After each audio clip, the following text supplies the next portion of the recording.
Hi, and welcome to your special bonus video, 5 Secrets to Reliable Revenues for Yoga Studio Owners and Yoga Teachers.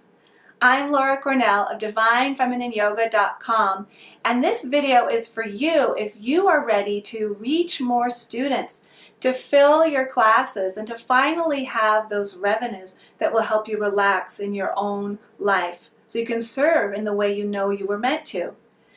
You need strong, steady revenues in your business that you can rely on. I'm bringing you this video as the owner of a very successful yoga-based business, DivineFeminineYoga.com.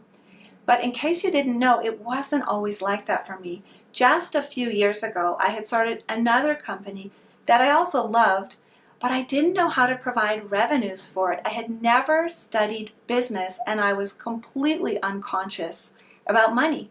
And so I had to step away from this business that I loved because I didn't know how to provide for it financially. At the same time, I was so unconscious about money that I even lost my home. Now, both of those events were tremendously heartbreaking for me. And I decided to study about business and money. And so just a few years later, just 4 years ago, I started Divine Feminine Yoga on a completely different footing. And to be honest, we're very successful. We have great revenues. We're able to produce free events like this Divine Feminine Yoga Telesummit. We have a very large reach. I feel very fulfilled in the work that I'm doing with the programs we do and the clients I get to serve and my coworkers. And we have the resources that we need financially. I'm relaxed financially in my own life. I'm thriving, and I couldn't be more thrilled. Not only that, but I'm able to show other yoga teachers and studio owners and holistic health professionals how to do the same thing. And they're having great results. And that feels so exciting to me. So what did I learn that helped me do something completely different in the world? Well, that's what this video is about. So I'm going to show you in this video 5 secrets that I did not know. These are mistakes that I used to make. And for each secret, I'm going to show you a mistake that is super common in yoga businesses. A mistake that I made and that I see other people making all the time. And then I'm going to instead tell you what to do that will be more successful and will help your business have those reliable revenues. And in each case, I'm going to give you a story from a client that I have worked with who has had results. These are all things that have given me results, but I want to give you additional stories so you get inspired that this is completely possible for you too. And finally, with each secret, I'm going to give you one tip so that you can get started moving in the direction of reliable revenues right now, today. This is something you can take home, and right after this video you can start doing little pieces of homework to grow your reliable revenues. So let's get started.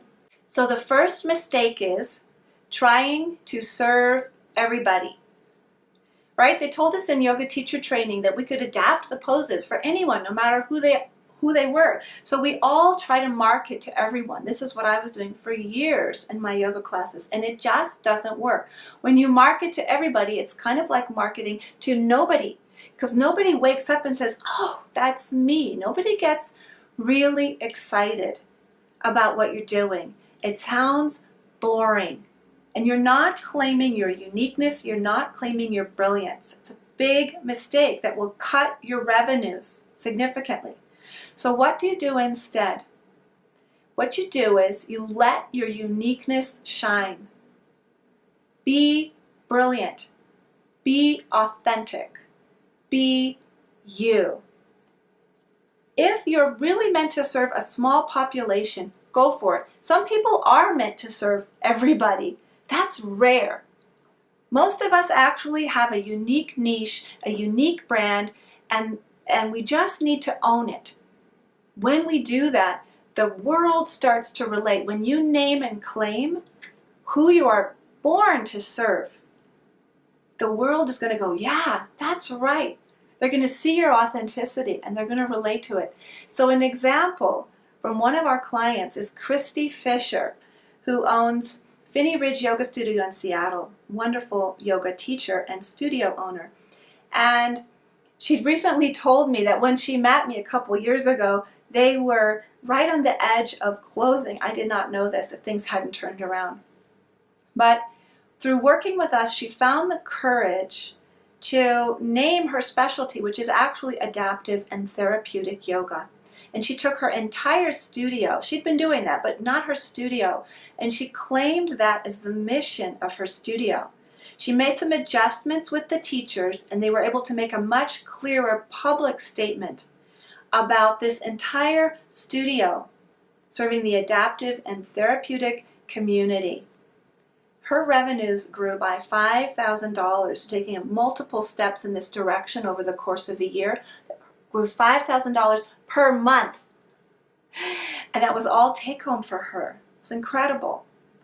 So that was a really big result. Now Christy's going to be on our summit interviewing me in the first call on the courage to open to abundance, the courage to own our true desires. So come on that call and you'll get to hear her and meet her, and I'm going to ask her to share a little bit about how she opened to abundance, because it's a lot more than what I've just mentioned to you in this quick story. So your first tip is get to know yourself. Make a list of everything you love and notice what part of what you love do you allow into your yoga classes? Or is there a part of yourself that you say, oh, that's not yoga, I can't tell my students about that. Or I can do that, that's not authentic to what my teacher taught. Is there a part of yourself that you exclude from your marketing because you would be afraid that people would think you're too strange or too unusual or too unique or whatever it is? Probably the part you're disallowing is the key to your brilliance and is the key to your magnetizing your best clients. The key is hidden in what you love that you are currently disallowing. So start looking there. That's gold.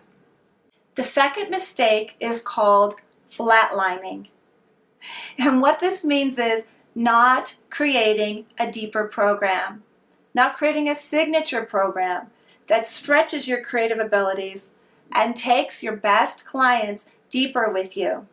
Think of the classic story of the yoga teacher who runs around town teaching more and more classes like a hamster with her head cut off, just running, and not really seeing too many results. What should you do instead? This is for everybody, studios as well as teachers. Create a signature program. It can be a package of privates if you're a newer teacher.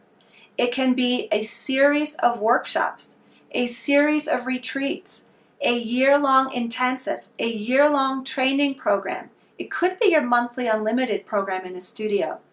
But whatever it is, it's where you meet your best clients fully with something that is uniquely you or uniquely your studio, and you expand their edges and your edges of what is possible. So the story that I want to tell you for this key is actually from Ivy Ingram, who's a co-host of this telesummit. Ivy doesn't know I'm going to put this into this video, but I know she'll forgive me. This is a true story. So Ivy was actually a client before she came to work for Divine Feminine Yoga. She was a client when I started Divine Feminine Yoga. And Ivy is an Ayurvedic therapist as well as a yoga teacher. And when she was working with me, I helped her to create a signature program that combined her best gifts of Ayurveda and yoga into one unique signature program called Going Deeper with Yoga and Ayurveda. That was the name of her program. And she learned new ways to market this. Now, through working together, she was able to take her income from $1,200 per month to $4,000 per month in just 6 months. If you multiply that out annually, that would be like making $14,000 a year and then growing that to $48,000 a year in just 6 months. But even more, she was getting to take her skill as an Ayurvedic therapist and integrate that with yoga, which is her true love. She loved teaching this new course. Now, what's the tip for you to get started with this? Think about your best students. Look at either your studio or look at your yoga teaching and who are those clients that have been with you for a while, and maybe they're fans, they love you, but they're kind of flatlining along with you. You're not stretching their creative edges either. How could you take them deeper? Is there a way you could package a group of privates? Is there a way you could create a new series of workshops? Is there a way you could create a year-long intensive or a series of retreats or a women's circle for them? Or is there a way you could repackage your monthly unlimited at your studio or create a training? It doesn't have to be a yoga teacher training, although it might be. It could be some other type of intensive that you would offer through your studio. What would your best, maybe think of the top 5 students that you would love to serve, and it could be something in the back of your mind that you've been kind of holding back on, but you've had this little idea or inspiration for a while that you haven't acted on. And let yourself start designing that in your mind. What would it be if you were to turn that into reality and just write down some of your initial thoughts about that, and that'll get the wheels moving. So mistake 3 is no coordinated sales plan. This is so common, I can't even tell you, because we're not trained as yoga teachers how to do sales. I know I wasn't. In fact, when we even have that word, you may be having a reaction just hearing that word and you're like, sales, I don't want to do sales. So we're definitely not trained in how to walk our clients through the different steps to becoming a client, to becoming a deeper client, a more extended client. I know that I wasn't.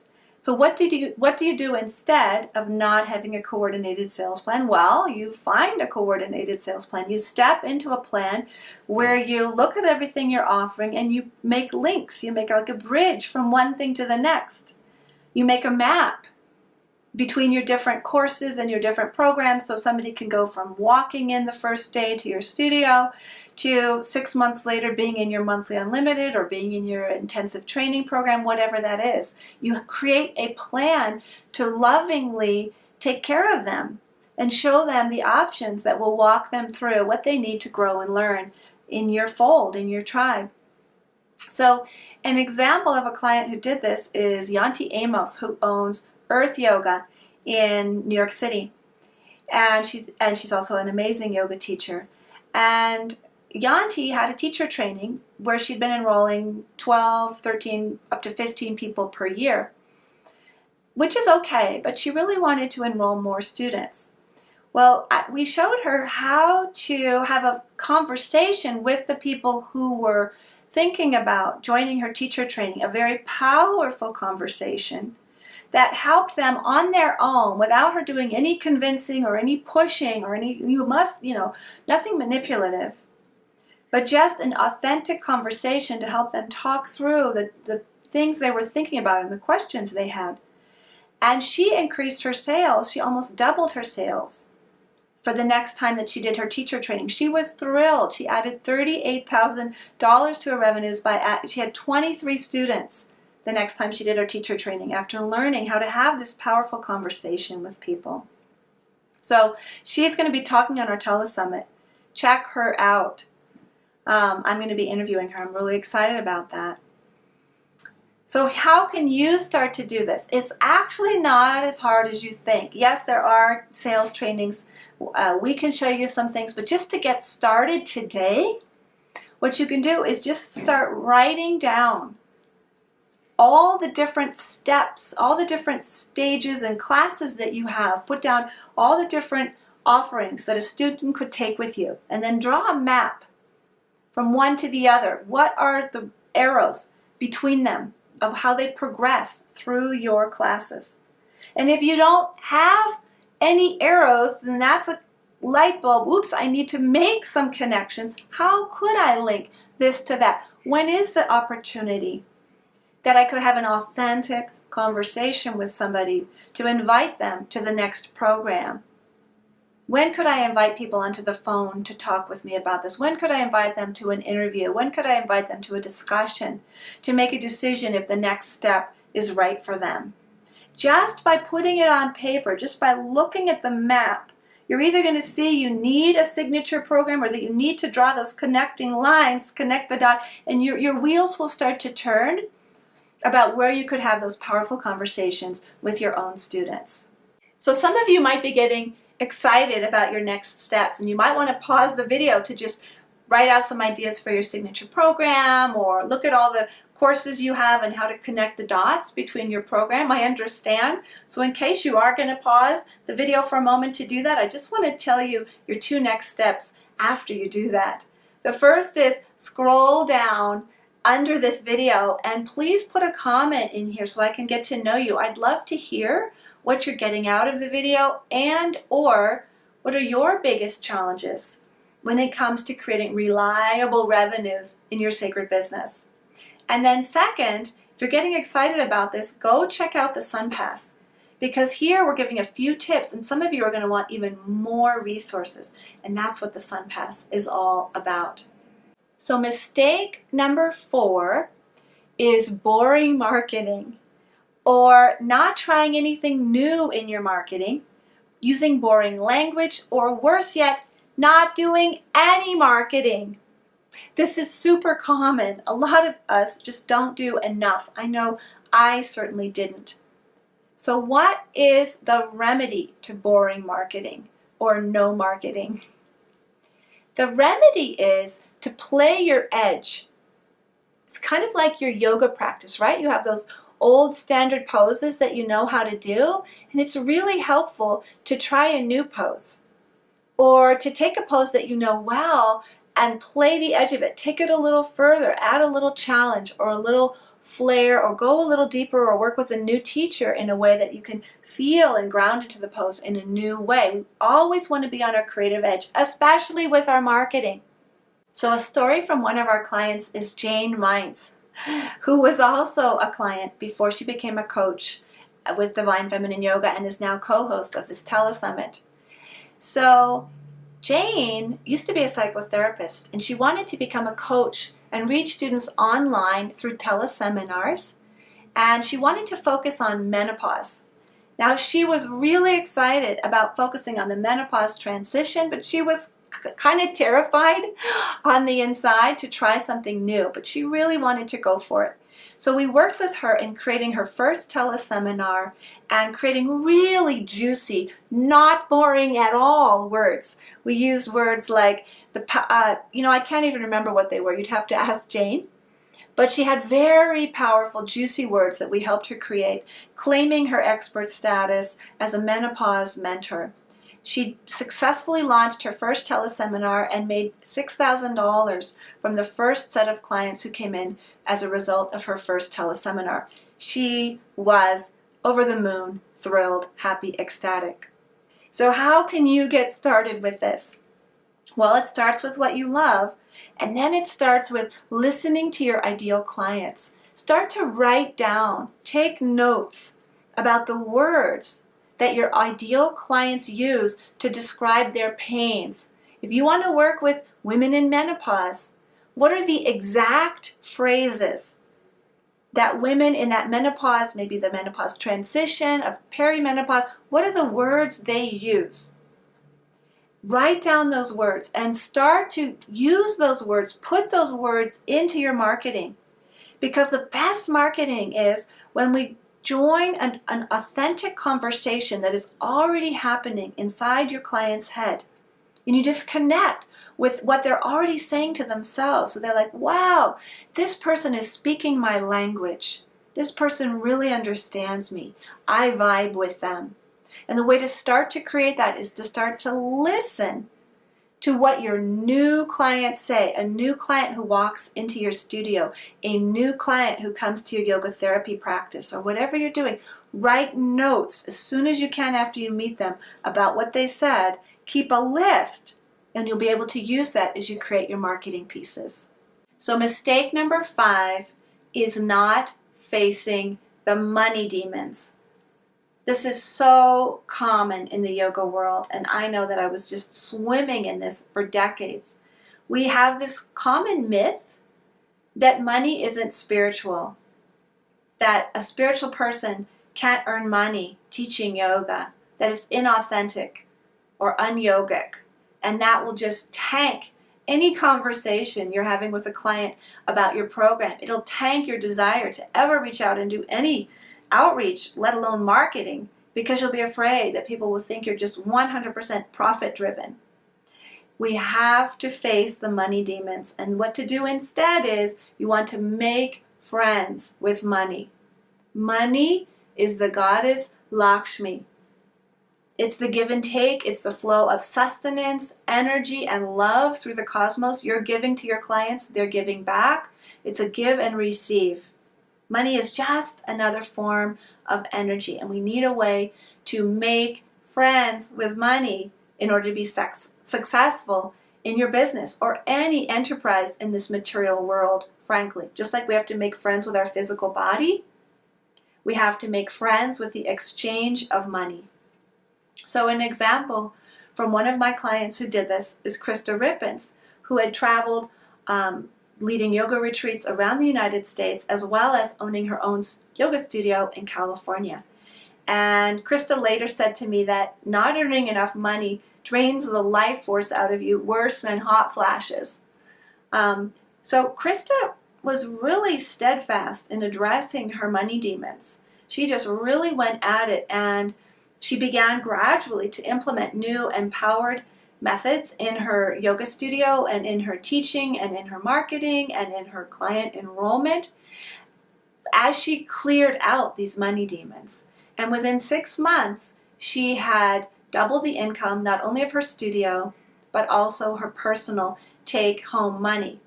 Now, it's really not ultimately about the money, even though we need to make friends with it. It really is about up-leveling yourself as a teacher.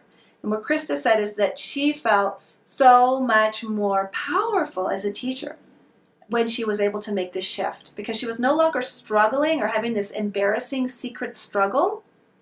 She was more powerful and more free as a teacher, and I want that for you too.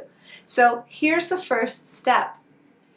The first step is to start to notice your thoughts and feelings about money. Write them down. If there's something holding you back from talking about money or having healthy prices or being comfortable in setting boundaries with your clients around your prices, or whatever's going on, just get curious inside of yourself. The first step is to write down your money beliefs. How deep inside of you is this common belief that money isn't spiritual? I know it was super deep in all of my cells, and I've done a lot of work to transform that, make friends with money, and I'm doing a lot better. I still could improve. So look at it yourself and start writing down what are your thoughts and feelings about money. That's the first step to taking conscious action to transform those money demons. I've had a lot of fun walking you through some of these first steps and showing you the 5 keys that will make a massive difference for you in creating reliable revenues. No kidding, these are gold mine for you to implement. So I would love to hear from you now. Scroll down the page and type in here a comment. I made this video for you. It's free, and I would love to hear from you what you got out of it. What's your biggest takeaway? And if you'd like to share, what's your biggest challenge in creating reliable revenues? Then for those of you who want more, if you're like, Laura, give me the next step. I need the next 5 steps. You just gave me 5. What are 5 more? Or if you'd like my hands-on help to walk you through this, go check out the Sun Pass. It's right here. It's an incredible value. It includes a live retreat with myself, with Ivy and Jane, our amazing associate coaches. We would love to support you in taking the next steps that you need to create strong, steady revenues. As yoga teachers, we deserve it. As studio owners and business owners, the world needs us to thrive. When we thrive, we don't have to close our business. We don't have to close our doors. We don't have to lose our home and go through those types of personal traumas, right? We deserve to thrive just as much as we want our yoga students to thrive and be healthy in their lives. I send you a big hug and lots of love. Namaste.